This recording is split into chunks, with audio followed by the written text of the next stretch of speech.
नमस्कार। प्रादेशिक समाचार के साथ मैं पूनम किरकिट्टा। पहले मुख्य समाचार।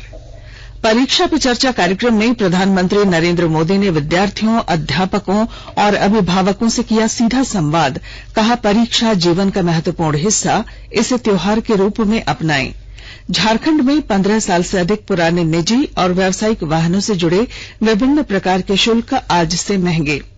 गोड्डा सांसद निशिकांत दुबे ने ईस्टर्न कोलफील्ड्स लिमिटेड की राजमहल परियोजना में कॉर्पोरेट सोशल रिस्पांसिबिलिटी CSR की राशि में गड़बड़ी की सीबीआई जांच की मांग की। और झारखंड में अगले 48 घंटों में बादल छाने और हल्की बारिश की संभावना। मौसम विभाग ने कहा, गर्मी और लू से राहत मिलेगी। और अब समाचार विस्तार से। नई दिल्ली के तालकटोरा स्टेडियम में आज परीक्षा पे चर्चा कार्यक्रम का आयोजन किया गया। इसमें प्रधानमंत्री नरेंद्र मोदी विद्यार्थियों, अध्यापकों और अभिभावकों के साथ उन्होंने सीधा संवाद किया।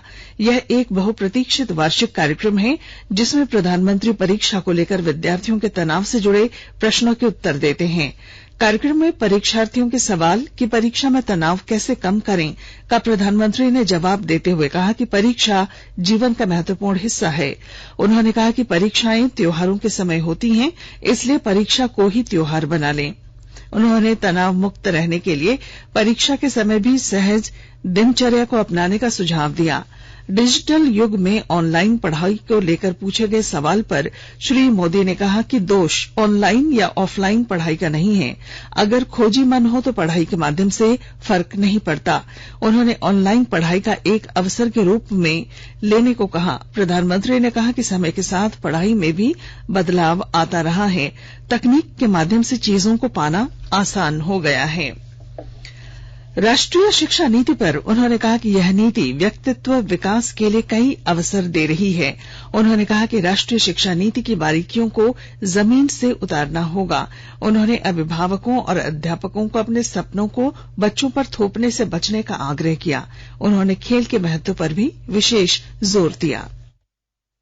पहली बात तो है, ये न्यू एजुकेशन पॉलिसी के बजाय हम ये कहें ये नेशनल एजुकेशन पॉलिसी है, NEP। एक्चुअली ये नेशनल एजुकेशन पॉलिसी एक छोटा सा विषय है। पहले हमारे यहाँ खेलकूद एक एक्स्ट्रा एक्टिविटी माना जाता है। अब इस नेशनल एजुकेशन पॉलिसी में वो शिक्षा का हिस्सा बना दिया। यानी खेलकूद खेलना खेलने के लिए बहुत अनिवार्य होता है। बिना खेले कोई खेल नहीं सकता।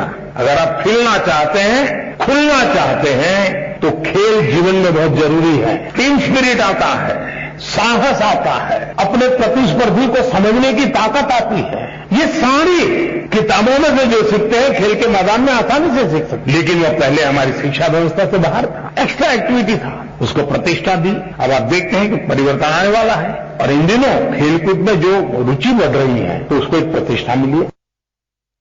प्रधानमंत्री नरेंद्र मोदी ने 21वीं सदी के अनुकूल सारी नीतियों को अपनाने पर बल दिया। क्या हम 20वीं सदी की नीतियों को लेकर के 21वीं सदी का निर्माण कर सकते हैं क्या? तो हमें 21वीं सदी के अनुकूल अपनी सारी व्यवस्थाओं को, सारी नीतियों को ढालना चाहिए कि नहीं ढालना चाहिए। अगर हम अपने आप को इवॉल्व नहीं करेंगे तो हम पिछड़ जाएंगे। आज हम देखते हैं कि कभी कभार माँ बाप की इच्छा के कारण, रिसोर्सेज के कारण हम अपनी इच्छा के शिक्षा के लिए आगे नहीं बढ़ पाते और सब प्रेशर के कारण और प्रतिष्ठा के कारण एक कारणों से मेडिकल में तो चला गया। पहले तो गए हैं तो फिर इस पाइपलाइन में यहां घुसे आप तो आपको वहां ही निकलना पड़ेगा दूसरे छोर पर। तो अब नेशनल एजुकेशन पॉलिसी आपको नए रास्ते पर जाने का अवसर देती है। राज्य सरकार ने 15 साल से अधिक पुराने वाहनों के रिन्यूअल रजिस्ट्रेशन फीस, जांच शुल्क और व्यावसायिक वाहनों के लिए फिटनेस चार्ज महंगा कर दिया है। बढ़ी हुई दर आज 1 अप्रैल से प्रभावी हो गई है। इसके अलावा tax, green tax, MV tax और GST का चार्ज अलग है। हालांकि इसमें कोई बदलाव नहीं किया गया है।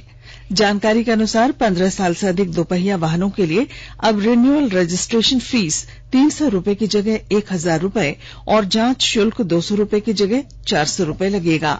वहीं 4 पहिया के लिए रिन्यूअल रजिस्ट्रेशन फीस 600 रूपये की जगह 5000 रूपये, जांच शुल्क 400 की जगह 800 रूपये लगेगा। अमृत महोत्सव के तहत आकाशवाणी के साप्ताहिक क्विज में आइए आप भी शामिल हों। आजादी का अमृत महोत्सव।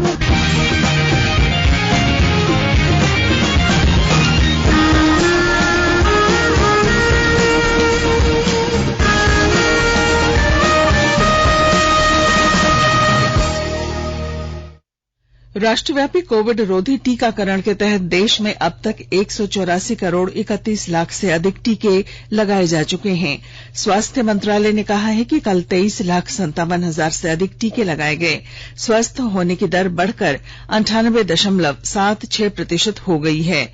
देश भर में कल 1,900 से अधिक लोग संक्रमण से स्वस्थ हुए, जबकि 1,300 से अधिक लोगों में संक्रमण की पुष्टि हुई।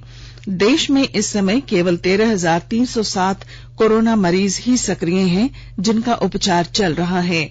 इधर केंद्र सरकार ने राज्यों और केंद्र शासित प्रदेशों को 184 करोड़ 97 लाख टीके निःशुल्क उपलब्ध कराए हैं। मंत्रालय ने कहा है कि 15 करोड़ 62 लाख से अधिक टीके अब भी उनके पास बचे हुए हैं। छठी जेपीएससी की संशोधित मेरिट लिस्ट जारी करने पर सुप्रीम कोर्ट ने कल झारखंड सरकार से पूछा कि क्या संशोधित मेरिट लिस्ट से बाहर हुए 62 अफसरों को बहाल किया जा सकता है। शीर्ष अदालत ने पूछा कि इस पर राज्य सरकार की क्या नीति है। अदालत ने इस मामले में सरकार को शपथ पत्र के माध्यम से जवाब देने को कहा। अब अगली सुनवाई 27 अप्रैल को होगी। आकाशवाणी के ताजा तरीन समाचारों के लिए आप हमारी वेबसाइट newsonair.com पर लॉग ऑन कर सकते हैं। ताजा समाचार Twitter handle @AIR News Alerts और Facebook page all India radio news पर भी उपलब्ध है। आप प्रादेशिक समाचार एकांश के ट्विटर हैंडल @AIR News _ और फेसबुक, इंस्टाग्राम पेज तथा YouTube channel AIR News Ranchi पर भी हमारे बुलेटिन सुन सकते हैं। प्रादेशिक समाचार आप आकाशवाणी रांची से सुन रहे हैं और पेश हैं कोरोना से बचाव के कुछ संदेश। कोविड-19 से बचाव और सुरक्षित रहने के 3 उपाय। मास्क लगाएं, 2 गज दूरी है जरूरी, सुरक्षित दूरी रखें, हाथ और मुंह साफ रखें।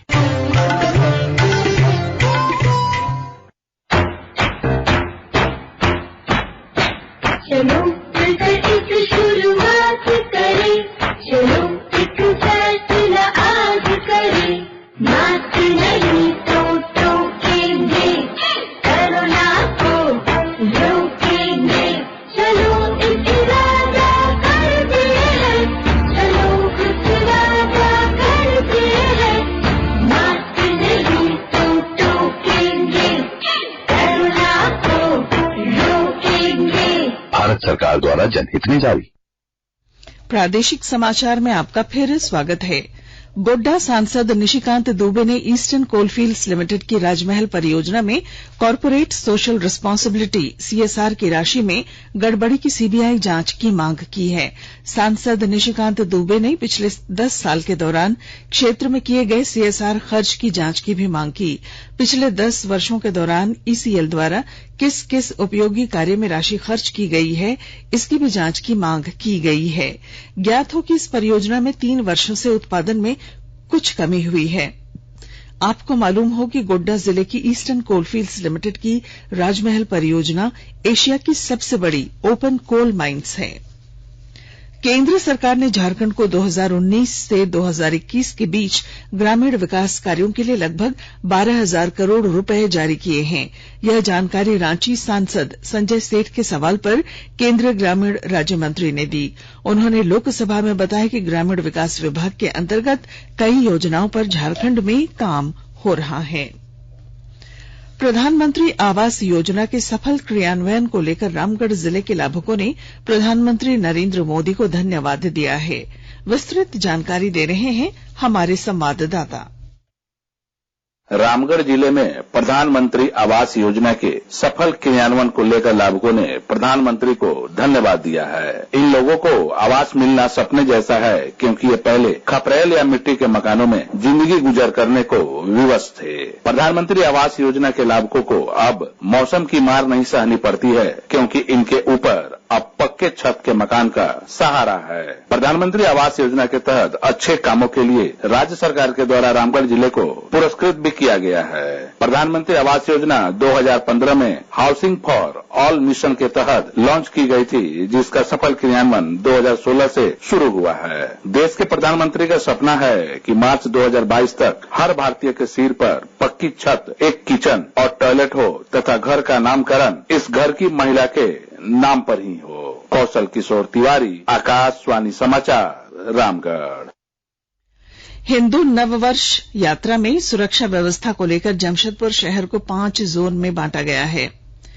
पूर्वी सिंहभूम जिले के उपायुक्त विजय जाधव और एसएसपी डॉक्टर एम तमिलवानन ने दंडाधिकारी एवं फोर्स की प्रतिनियुक्ति का आदेश जारी किया है। आदेश में कहा है कि डिमना गोलमुरी भालूबासा से यात्रा रैली निकाली जाएगी, जो आम बागान साक्षी मैदान पहुंचेगी। दूसरी ओर हिंदू उत्सव समिति के अध्यक्ष राम बाबू तिवारी ने कहा कि मानगो से निकलने वाली यात्रा भव्य एवं ऐतिहासिक होगी। मंत्री बन्ना गुप्ता को यात्रा में शामिल होने का आग्रह किया गया है। यात्रा आज डिमना चौक से दोपहर 3 बजे के बाद निकलेगी। झारखंड में अगले 48 घंटों में गर्मी और लू से राहत मिलने की संभावना है। मौसम विभाग के अनुसार देवघर, दुमका, धनबाद, गिरिडीह, गोड्डा, जामताड़ा, पाकुड़, साहिबगंज और पलामू में बादल छाए रहेंगे, जबकि कहीं कहीं बारिश होने का अनुमान है। मौसम वैज्ञानिक सतीश चंद्र मंडल ने कहा है कि यह स्थिति उत्तर प्रदेश में बन रहे चक्रवातीय प्रभाव के छत्तीसगढ़ और तेलंगाना होते हुए तमिलनाडु की ओर बढ़ने के कारण उत्पन्न हो रही है। इसका असर झारखंड में भी पड़ेगा। पिछले 24 घंटों में झारखंड का मौसम शुष्क ही रहा और तो सबसे अधिक तापमान डाल्टनगंज में 42.7 और सबसे अधिक कम न्यूनतम तापमान 19.4 डिग्री सी गढ़वा में दर्ज किया गया। जहां तक आज का सिनोप्टिक सिस्टम की बात है तो लोअर लेवल में साउथ ईस्ट उत्तर प्रदेश के ऊपर एक साइक्लोनिक सर्कुलेशन बना हुआ है और इसी से एक ट्रफ लाइन तमिलनाडु तक गुजर रही है और छत्तीसगढ़, रायलसीमा और तेलंगाना होते हुए। तो इस सिस्टम के प्रभाव से कोई बारिश तो नहीं होने वाली है, लेकिन ये झारखंड के तापमान में अच्छा खासा परिवर्तन लाएगा।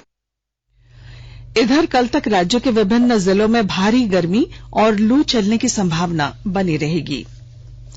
आंध्र प्रदेश के काकीनाडा में चल रही 12वीं राष्ट्रीय जूनियर महिला हॉकी प्रतियोगिता में कल खेले गए क्वार्टर फाइनल मुकाबले में झारखंड ने उत्तर प्रदेश को 4-0 से पराजित कर सेमीफाइनल में प्रवेश किया। जूनियर महिला हॉकी विश्व कप आज से दक्षिण अफ्रीका में शुरू हो रहा है। सलीमा टेटे के नेतृत्व में पूल डी में भारतीय टीम अपने अभियान की शुरुआत 2 अप्रैल को वेल्स के खिलाफ करेगी और उसके बाद उसका दूसरा मैच जर्मनी के खिलाफ होगा। तीसरे मैच में भारतीय टीम मलेशिया के साथ खेलेगी। क्वार्टर फाइनल के मुकाबले 8 अप्रैल को होंगे, जबकि सेमीफाइनल 10 और फाइनल 12 अप्रैल को खेला जाएगा। दक्षिण अफ्रीका में ओमिक्रॉन वायरस के संक्रमण के कारण यह टूर्नामेंट दिसंबर 2021 में स्थगित कर दिया गया था। और अब बुलेटिन के आखिर में मुख्य समाचार एक बार फिर। परीक्षा पे चर्चा कार्यक्रम में प्रधानमंत्री नरेंद्र मोदी ने विद्यार्थियों, अध्यापकों और अभिभावकों से किया सीधा संवाद। कहा, परीक्षा जीवन का महत्वपूर्ण हिस्सा, इसे त्योहार के रूप में मनाएं। झारखंड में 15 साल से अधिक पुराने निजी और व्यावसायिक वाहनों से जुड़े विभिन्न प्रकार के शुल्क आज से महंगे। गोड्डा सांसद निशिकांत दुबे ने ईस्टर्न कोलफील्ड्स लिमिटेड की राजमहल परियोजना में कॉर्पोरेट सोशल रिस्पांसिबिलिटी सीएसआर की राशि में गड़बड़ी की सीबीआई जांच की मांग की। और झारखंड में अगले 48 घंटों में बादल छाने और हल्की बारिश की संभावना। मौसम विभाग ने कहा, गर्मी और लू से राहत मिलेगी।